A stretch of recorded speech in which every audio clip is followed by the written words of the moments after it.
Thomas. Oui, je reçois ce matin Laurent Luyat et Alexandre Pasteur pour le coup d'envoi du Tour de France. Ce samedi, ce sera la 113e grande boucle. Alors j'ai vu que le Tour de France était l'un des événements les plus regardés au monde, diffusé dans 190 pays.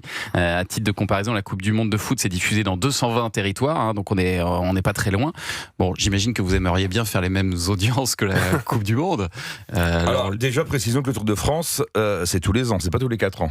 Donc le Tour de France, il est répété chaque année. Et c'est pas en prime time. C'est vrai. C'est l'après-midi, à l'heure de la sieste. Mais alors, pour que ça cartonne vraiment, il faut qu'il y ait un Français qui brille. C'est ça. Parce que même si vous avez un gros socle de fidèles, c'est évident que voilà, dès qu'il y a un Français, les audiences, elles peuvent s'envoler. Là, et c'est là que le chauvinisme l'emporte. On aurait un Bernard Hinault, un Laurent Fignon, ou regardez l'année où Thomas Vauclair était en jaune, Julien Alaphilippe. En 2011 ou en 2019, c'est vrai. Non, mais le socle est toujours puissant de toute façon, ça c'est sûr. Après, la présence d'un Français capable de gagner le Tour rendra les audiences complètement dingues. Ça, on va en avoir un. On a un espoir là quand même, avec Paul Sexas. Oui, c'est vrai. On a un phénomène de précocité, un gars qui est hyper construit physiquement, mentalement à 19 ans. Complet. Il a des valeurs de puissance incroyables, et il a déjà fait des numéros cette année exceptionnels.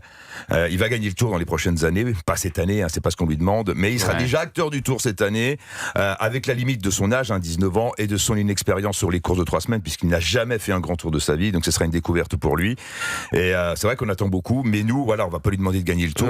On sera à la hauteur de ce qu'on verra. Non, mais une petite étape déjà. Oui, ça serait bien. C'est jouable, être acteur. Oui, c'est sûr. Une étape, oui et non, parce que lui veut s'accrocher comme un damné au général jusqu'au bout. Faire le meilleur classement général possible. Il cherche pas un maillot, un maillot à poids, non, pas du tout. Non, il veut se tester sur 3 semaines pour le classement général. Donc c'est pas toujours compatible avec le fait d'aller gagner l'étape, parce que il aura une pancarte et on va pas laisser partir comme ça. On en reparlera tout à l'heure de Paul Sexas avec vous, Sacha Nokovic. Et alors, 45 millions de Français ont regardé au moins une étape l'an dernier. J'ai regardé donc les matchs de la Coupe du Monde. Vous êtes tranquille parce que c'est diffusé à côté.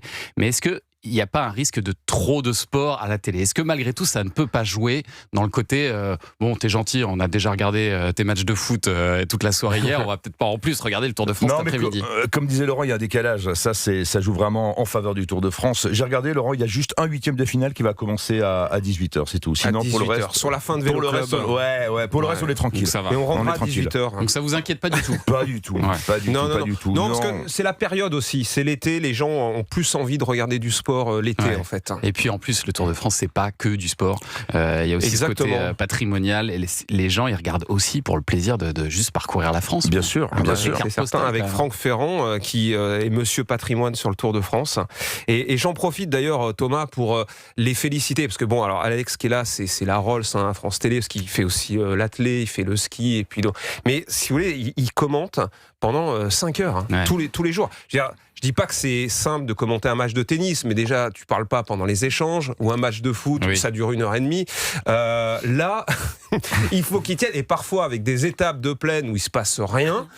Et là, ils sont obligés d'animer ça. Et franchement, moi, je leur tire un coup de chapeau. Mais comment on fait? Parce que moi, je vous ai vu œuvrer. Vous allez repérer le chemin, la route avant, pour savoir s'il y a un virage, s'il y a un peu de vent, s'il y a un brin d'herbe qui vole. C'est ça l'idée. Alors, c'est vrai, on me pose souvent la question, comment tu fais? Déjà, comment vous faites? Parce que je suis pas tout seul à l'antenne, on est 6, il y a 6 voix différentes qui interviennent pendant le direct. Il y a Ma Pomme, il y a Marion Rousse, Laurent Jalabert, Franck Ferrand pour le patrimoine, on a 2 envoyés spéciaux au cœur de la course sur les motos. Ça va, on est hyper staffé, on a un dispositif de rêve. Et puis j'ai envie de dire, le Tour de France, c'est la course la plus facile à commenter. C'est les plus beaux parcours du monde, c'est la plus grande course du monde, et il y a les meilleurs coureurs du monde au départ. Donc, après, même, ne serait-ce que connaître les 184 coureurs, vous vous faites des fiches sur chacun. Mais non, pas la peine. Vous les connaissez pas? Non, si, je les connais, mais je me nourris de vélo toute l'année. Je sais pas, le Tour de France, j'y pense 20 fois par jour. Et si j'y pense pas, il y a toujours quelqu'un pour me le rappeler. Donc c'est quelque chose qui m'obsède. Je suis possédé par le Tour et je le bosse au quotidien. Quand je regarde toutes les courses en direct ou en replay, celle que je commente Marion évidemment. Rousse, elle arrive à te repérer dans un peloton, le type qui est planté au milieu. Tu vois juste un tout petit point comme ça et elle sait le nom du coureur. Ça, je sais pas comment elle fait. Mais même vous, Laurent Luyat, parce que le débrief derrière ce fameux Vélo Club, c'est pas évident parce que vous êtes là aussi en quasi direct. Parfois, il y a eu un sprint qui vient de se terminer, il y a un coureur qui a gagné et derrière, il faut dérouler une émission. C'est pas simple comme exercice. C'est vrai que moi j'adore faire cette émission. C'est pas la plus simple à faire parce que déjà effectivement il faut attendre le résultat 5 minutes avant le début de l'émission. Et puis pas préparer grand chose avant, quoi. Ouais, puis surtout on a souvent mettons 45-50 minutes d'émission et en fait on se retrouve avec 1h20 parce qu'ils arrivent très souvent, ils arrivent beaucoup plus tôt, une demi-heure avant, et donc il faut faire une demi-heure plus d'émission qui n'était pas prévue en fait. Ouais. Et je travaille avec Fabrice Collin qui est en régie, et c'est vrai qu'on fonctionne en fait au feeling en fait. Ouais. Presque l'émission, il n'y a pas de conducteur dans Vélo Club, et le conducteur on le fait au fur et à mesure, mais j'ai aussi la chance d'avoir une bande autour de moi. Ça aussi, je le dis, ils sont tous extraordinaires. Il y a Johan Fredo qui nous rejoint aussi pour le Vélo Club, et en fait ce qui est génial, c'est qu'ils sont tous différents les uns les autres. C'est pour ça que c'est vraiment une bande. D'ailleurs, Alex qui est dans la voiture, par exemple avec Franck Ferrand et Marion Rousse, tu vois, t'as Marion qui écoute Skyrock, Franck Ferrand qui écoute Radio Classique, lui il écoute Nostalgie, en plus d'Europe 1, hein, bien sûr. Oui, mais surtout Europe 1 dans toutes les voitures. Voilà, du tout, c'est ça.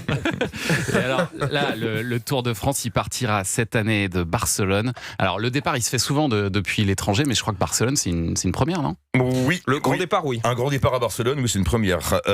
L'Espagne, non, mais Barcelone, oui. Ouais, c'est ça. Et alors cette première étape, elle va commencer avec un format d'étape inédit. Expliquez-nous le principe. Contre-la-montre par équipe de 19 km dans les rues de Barcelone, dans les grandes avenues de Barcelone. On va passer devant la Sagrada Familia. Et puis l'arrivée se fera au sommet de la côte de Montjuïc.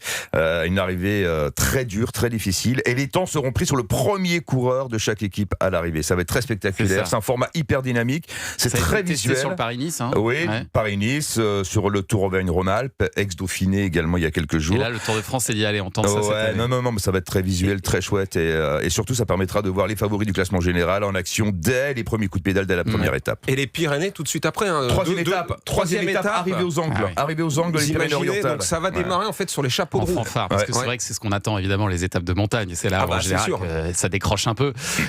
Mais alors là, il va y avoir quelque chose peut-être de particulier, c'est qu'on est déjà en train de parler d'une nouvelle canicule qui doit arriver. Est-ce que c'est quelque chose qui vous inquiète pour le Tour de France cette année ? Est-ce qu'il est possible, par exemple, qu'au-delà d'une certaine chaleur, on dise aux coureurs de descendre de vélo ? Absolument, il y a des protocoles météo qui sont mis en place, et en cas de très très forte chaleur, on peut différer le départ, annuler l'étape. Voilà, ça ne s'est jamais produit dans l'histoire du Tour de France. Il faut vraiment que les conditions soient extrêmes. Mais c'est quoi très très forte chaleur ? Parce que la semaine dernière, enfin il y a 10 jours, il faisait quand même 43 degrés, 44 degrés en France. Oui, mais alors on parle de cyclisme, donc il y a un indice en fait qui est pondéré par le vent, parce que voilà, il y a la vitesse de déplacement qui rafraîchit les coureurs, le taux d'humidité, etc. C'est assez complexe, mais il faut vraiment que cet indice soit hyper élevé pour que la course soit perturbée. Et les courses en montagne, j'imagine, vous arrangent parce qu'il fait bon. Ah là, il fait bon. Ouais. Mais ça pourrait avoir un impact sur le classement, vous pensez ? Non, on en a déjà eu. Mais oui, mais bien sûr, des journées par 35, 36, 37 degrés, il y en a eu depuis, le Tour de France est né en 1903, des canicules sur le Tour, il y en a eu beaucoup, donc c'est pas une première. Et alors, le grand vainqueur du Tour, sans grande surprise l'an dernier, ça a été Pogačar. Il a été excellent sur tous les tableaux, hein, Alexandre Pasteur. Il va encore gagner cette année, non ? Non, il y aura match cette année. Je pense qu'il y aura match avec Jonas Vingegaard, parce que pour la première fois depuis 2022, les deux vont arriver vraiment à leur prime au départ du Tour, c'est-à-dire au pic de leur forme. Et je pense qu'il y aura match. Pogačar reste le favori évidemment, mais je pense que le duel sera beaucoup plus serré que ces dernières années. Et il y aura un énorme enjeu pour Pogačar, parce que s'il gagne ce Tour, il rejoint les 4 fantastiques, ceux qui ont gagné 5 tours, les Bernardino, Anquetil, Merckx et Indurain. Donc ça serait énorme. Ça serait le club des 5 du coup. Et puis il faut dire aussi que le 1er août à Lausanne, il y aura le coup d'envoi de la 5e édition du Tour de France féminin, remporté l'an dernier par Pauline Ferrand-Prévot devant 7,7 millions de téléspectateurs au moment de sa victoire. Juste à titre de comparaison, un Pogačar en juillet 2025, il a fait un pic à 8,7 millions, hein, donc c'est 1 million de différence seulement. Elle a fait vraiment passer un cap au cyclisme féminin. Bien sûr, parce que voilà, le public a besoin de voir des Français, Françaises qui gagnent. Hein, on en parlait tout à l'heure au sujet de Paul Sexas. Et Pauline Ferrand-Prévôt, elle a fait ce qu'aucun homme en France n'a réalisé depuis Barbarino il y a 41 ans. Donc, elle pourrait faire le doublé là, cette année, c'est possible ? Non, Paul Sexas, non, encore une fois, on va pas lui demander. Pauline, elle a connu un printemps plus difficile. Il y a Demi Vollering, la néerlandaise, qui est dans une forme exceptionnelle. Ça va être beaucoup plus difficile cette année. On va suivre ça avec bonheur. En tout cas, ce Tour de France qui est à suivre sur France 2, France 3 dès samedi pour les hommes, donc à partir du 1er août pour les femmes. Restez avec nous, tous les deux, Alexandre Pasteur et Laurent je sens qu'il y a des surprises. Parce que dans un instant, on va jouer au jeu préféré de Sacha Nokovic. Oh, aïe. Oh non! La musique Ça va être un carnage. Ça, c'est son cauchemar. La musique dans la peau. Horrible. Spécial sport. Spécial chanson de sport. Ce sera dans un instant.